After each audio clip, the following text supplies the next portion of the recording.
تو اللہ نہ کرے ایسا نکلے کہ 5-10 گناہ کبیرہ ہے جو میری زندگی میں پتہ نہیں کب سے چلے آ رہے ہیں۔ تو یہ ہے وہ وجہ کہ جس کی وجہ سے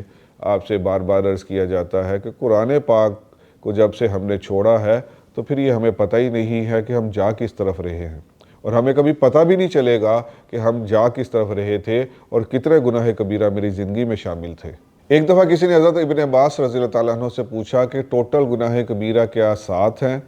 تو انہوں نے فرمایا کہ نہیں، یہ تو 700 ہیں یا اس سے بھی زیادہ ہے۔ تو ابھی آپ نے سنا ابن مسعود رضی اللہ تعالیٰ عنہ کا قول کہ 33 اس آیت میں ہے،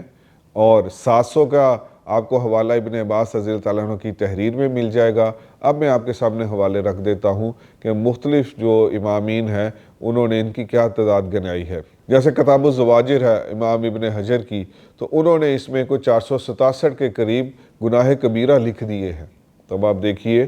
کہ پہلے تو ہم 33 سے ہی خوف کھائے پڑے تھے کہ پتہ نہیں کتنے میری زندگی میں ہو، اور اگر اب 700 کو ہمیں ڈھونڈنا ہے تو پھر اب آپ کو سمجھ آیا ہوگا کہ مجھے پوری زندگی ایک انڈانٹڈ قسم کی محنت یہ اپنے ذہن کو سمجھانی ہوگی کہ یہ جو میں روز اپنی زندگی میں ہی کھپ کے اس دنیا سے چلا جاؤں گا، اس سے بہتر ہے کہ میں روز اپنا ریڈار آن رکھوں اور کم از کم یہ کبیرہ گناہوں کے بارے میں 0 ٹالرنس والی پالیسی کو اپناؤں۔ اور اس آیت کی جو سب سے سمجھنے کی ہے نا، جو چابی ہے اس ساری بحث کو سمجھانے کے لیے، وہ اجتنبوا کا لفظ ہے اس آیت میں کہ اجتناب کرو۔ اجتناب کے بارے میں کسی مفسر نے بہت خوبصورت ایک جملہ لکھا ہے۔ انہوں نے کہا کہ طاقت ہونے کے باوجود اور آپ اس گناہ کو بہت آسانی سے کر سکتے ہیں، اس کے باوجود اگر آپ اس گناہ سے باز رہے، روک لے اپنے آپ کو، تو یہ اجتناب اس کا مطلب ہے۔ اور اس کا جو سب سے اہم اور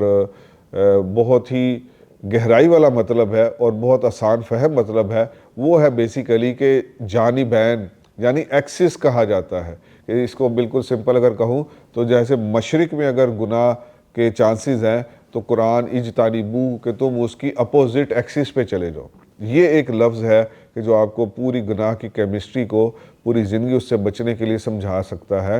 کہ مجھے گناہ کے بارے میں ایسی اپنی زندگی کو پلان کرنا ہے کہ جہاں گناہ کے مواقع ہوں، وہ اگر مشرق میں ہے تو میں اس سے بالکل دور مغرب میں ہوں، یعنی نہ مجھے وہاں گناہ کی کوئی چیز سنائی دے گی نہ دکھائی دے گی۔ ایسے لائف کو پلان کرنا قرآن مجھ سے اور آپ سے چاہتا ہے۔ اجتنبوا کے ذیل میں نے دیکھا تو میں نے سوچا کہ مجھے سب سے پہلے جو اجتنبوا وہ پلان کرنا چاہیے، نافذ کرنا چاہیے، وہ اپنے سیل فون پہ کرنا چاہیے۔ تو پھر اس کا حل سوچ کے میں نے یہ اپنی زندگی میں نکالا کہ صرف اذان کے وقت اپنا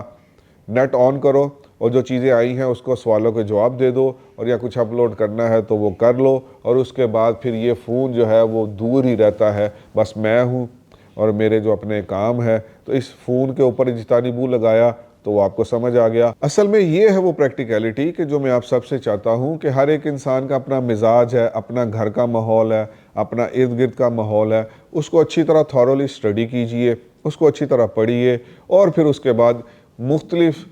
مواقع پہ اور مختلف چیزوں کے ساتھ جو آپ کو گناہوں میں مبتلا کرتے ہیں، اس کے اوپر اجتنبوا پالیسی میں انشاءاللہ امید کرتا ہوں کہ آپ سب بھی اب لگانا شروع کریں گے۔ تو میں سمجھتا ہوں کہ آپ میرے چینل کے اوپر اور ان ویڈیو کے اوپر ضرور کمنٹ کریں گے اور بتائیں گے کہ مجھے یہ مسئلہ تھا، مجھے میوزک سے مسئلہ تھا، مجھے بدنگاہی سے مسئلہ تھا، مجھے فلاں چیز سے مسئلہ تھا۔ جیسے آج کی نوجوان نسل پورن دیکھتی ہے، بہت زیادہ پورن ایڈکٹڈ ہے، تو پورن ایڈکٹڈ کو بھی اجتنبوا پالیسی اپنانی ہوگی۔ اس آیت سے ایک اور مضمون بھی بہت واضح ہو کے سامنے آ رہا ہے، وہ یہ ہے کہ ہم بچپن سے سنتے آتے ہیں کہ یہ جو عمل ہے، یہ جو نفل ہیں یا یہ جو فرائض ہیں، یہ انسان کو بہت اوپر لے جائیں گے۔ تو جس طرح نیک اعمال میں بھی اس کے سٹینڈرڈز ہیں اور اس کے مراتب ہیں، تو اس طرح یہاں ہمیں پتہ چلا کہ گناہوں میں بھی مراتب ہیں۔ تو جس طرح ہم وہاں اپنی آئیز وائڈ اوپن رکھتے ہیں، ہمیں گناہوں کے معاملے میں بھی اپنی یہ بہت سی آئیز وائڈ اوپن رکھنا ہوگی۔ اور آخر میں تو آپ جانتے ہیں کہ ہم اس مفسرین کی ویسی بات لے کے آپ کے سامنے آتے ہیں ہر ویڈیو کے اختتام پہ کہ جو بیسیکلی اس کا پورا کرکس اور مغز ہوتی ہے۔ تو اس کے اوپر ایک بہت اہم لائن کسی نے لکھی، انہوں نے کہا کہ بچھو بڑا ہو یا چھوٹا، سانپ بڑا ہو یا چھوٹا، اور آگ کا انگارہ بڑا ہو یا چھوٹا، کہ آپ سوچتے ہیں کہ نہیں چھوٹا انگارہ ہاتھ میں پکڑ لو اس سے تو خیر ہے، یا چھوٹے سانپ جو ہے اس کے ساتھ کھیل لو، آپ اس سے ویسے ہی بچتے ہیں، چھوٹی سے بھی جیسے بڑی سے بچتے ہیں۔ تو قرآن پاک یہاں بیسیکلی آپ کو جو اسلوب دے رہا ہے وہ بقول ایک مفسر کے وہ یہ ہے کہ جب آپ کو عادی بنا لیا، آپ نے، بہت اہم بات ہے یہ، جب آپ نے اپنے آپ کو عادی بنا لیا کہ میں یہ بڑے بڑے گناہوں کی طرف جاؤں گا ہی نہیں، اجتنبو یعنی وہ بہت دور ہے اور میں اس سے بالکل الٹ رہوں گا، تو جب آپ اپنے آپ کو اس پہ امیون کر گئے تو اس مفسر نے کہا تو پھر چھوٹے جو صغیرہ گناہ ہیں آپ ان کو بھی کبھی نہیں اپنے خیال میں لائیں گے۔ تو دیکھیں قرآن پاک کیسے تربیت کر رہا ہے، basically day in day out تربیت کا یہ ایک سسٹم ہے جو ایک اندر گہرائی کے اندر اترنے والے مفسرین کو نظر آیا۔ جو کبیرہ گناہ ہیں وہ توبہ کے بغیر معاف نہیں ہو سکتے، انسان یہ نہیں ہو سکتا کہ انسان توبہ بھی نہ کرے اور اس گناہ کو کرتا بھی رہے۔ تو اس لیے ان تمام کبیرہ گناہ جو پہلے ہو چکے ہیں اس سے آج میں بھی توبہ کرتا ہوں، آپ بھی اس سے توبہ کیجئے اور پھر ہمیشہ اس سے بچنے کی ہم انشاءاللہ کوشش کریں گے۔ اور اس بات کا اور اس آڈیو کا اختتام میں کروں گا امام التفسیر ابن عباس رضی اللہ تعالیٰ عنہ کے ایک بڑے ہی زبردست قول کے ساتھ کہ جو ان کی تفسیر میں موجود ہے۔ عربی میں انہوں نے جو کہا ہے وہ کہا کہ لا کبیرہ مال استغفار ولا صغیرہ مال اسرار۔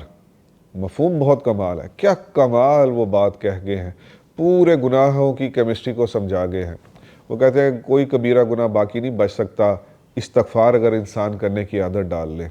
اور کوئی صغیرہ وہ صغیرہ نہیں رہ سکتا اگر انسان اس پہ دوامت اختیار کر لے۔ یعنی اگر آپ کوئی صغیرہ گناہ مستقل کر رہے ہیں تو وہ کہتے ہیں ہو نہیں سکتا، امام تفسیر فرما رہے ہیں ہو نہیں سکتا کہ یہ صغیرہ گناہ جو ہے، یہ جو چھوٹا سا دریا ہے جو آخر کار تجھے کبیرہ گناہ کے سمندر میں پھینک کے رہے گا، تو اس لیے صغیرہ گناہ بھی کتنے